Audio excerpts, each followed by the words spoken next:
Maurício, Joana, a gente tem assistido nos últimos tempos um certo processo de, digamos, gourmetização da cachaça. A cachaça deixa de ser um produto, digamos, associado só ao povo, mas também para ser consumido pela elite e passa a ser produzido com muito mais cuidado. É, o que é, como é que é a história dessa cultura? Eu acho que essa pergunta pode começar pela Joana, mas os dois podem se meter. Né? Você falou da madeira amburana para o envelhecimento, também tem outras madeiras que hoje em dia se discute se usam. O alambique pode usar até mais de um tipo de madeira, dependendo do tamanho dele. Mas também tem uma diferença entre a cachaça industrial e a cachaça feita nos alambiques. Como é que é esse mundo da cachaça hoje e como é que ele está ligado a essa história? Joana pode começar e o Maurício completa. Bom, eu acho que tem um movimento de gourmetização e de valorização das coisas nacionais. Ao mesmo tempo, não é que as pessoas passaram a tomar cachaça hoje em dia. Sempre tomavam, mas agora tomam as claras, digamos assim. Sempre tomaram cachaça. Elite, trabalhadores, enfim, cachaça sempre teve no ambiente, principalmente num ambiente bastante masculino, mas sempre teve com as pessoas, e a cachaça era uma coisa do dia a dia. Tanto tá entranhada na cultura brasileira que a gente tem digamos, um repertório musical em que a cachaça é uma personagem da música de uma maneira ou de outra, que é imenso e abarca vários estilos musicais. A cachaça está desde a MPB até sertanejo raiz, até sertanejo novo, até forró, até, enfim, o que for. Tem música de cachaça falando sobre a cachaça e o cotidiano e as coisas da cachaça. Mas teve, atualmente, um movimento de valorização muito interessante das cachaças de alambique, que virou uma espécie diferente das cachaças industrializadas. Então, você tem a 51, grandes empresas de cachaça, e você tem a cachaçinha ali, feita na alambique, em estados como Minas Gerais, como a Paraíba, enfim, que são estados que têm muitos produtores dessa cachaçinha de alambique, que virou algo especial. Então, você tem essa cachaça que está tentando, né, agregar valores e tal, e outros jeitos. Então, envelhecendo a cachaça em madeiras nobres, às vezes como carvalho. A amburana é algo que a gente viu agora, é muito antigo e tal. Então, também tem um movimento de envelhecimento das cachaças com madeiras brasileiras junto, que eu acho que é uma coisa que combina muito o gosto e o sabor da cachaça. É muito realçado por esse envelhecimento nas madeiras brasileiras.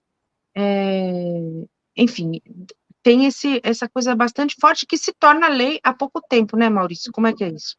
É porque tem um processo de legalização da cachaça, né? De normatização, na verdade. Então. Sim e não, né? Porque também tá cheio de alambique ilegal pelo país, né? Que faz ali a cachaçinha do fundinho de quintal. Enfim. Tem essa coisa da gourmetização, né? Ela vem... Teve um grupo que puxa um pouco isso, que o que a gente chama de cachaça industrial, né? São essas produzidas nessas plantas industriais com colunas de destilação, né? É um método, tem essa diferença. O alambique é um tipo de destilador, né? É um destilador que faz por batelado, então você enche o alambique com o vinho do mosto fermentado, né, da cana-de-açúcar, e faz ali uma destilação e vai tirar ali 100, 150 litros de cachaça, a depender do tamanho do alambique, né? E a coluna de destilação são equipamentos, em geral, enormes, assim, tem o mesmo equipamento, vamos dizer, em termos de princípio tecnológico, dos destiladores de petróleo, né? Então, são destiladores que destilam continuamente, ele vai sendo alimentado e destilando, e podem destilar milhares de litros por dia. Então, essas indústrias que se iniciam seu lugar no Brasil, principalmente aí, né, em São Paulo, Pernambuco, no Ceará, né, com essas grandes marcas que são 51, Pitu, Ipioca, né, elas ganham... Velho Barreiro.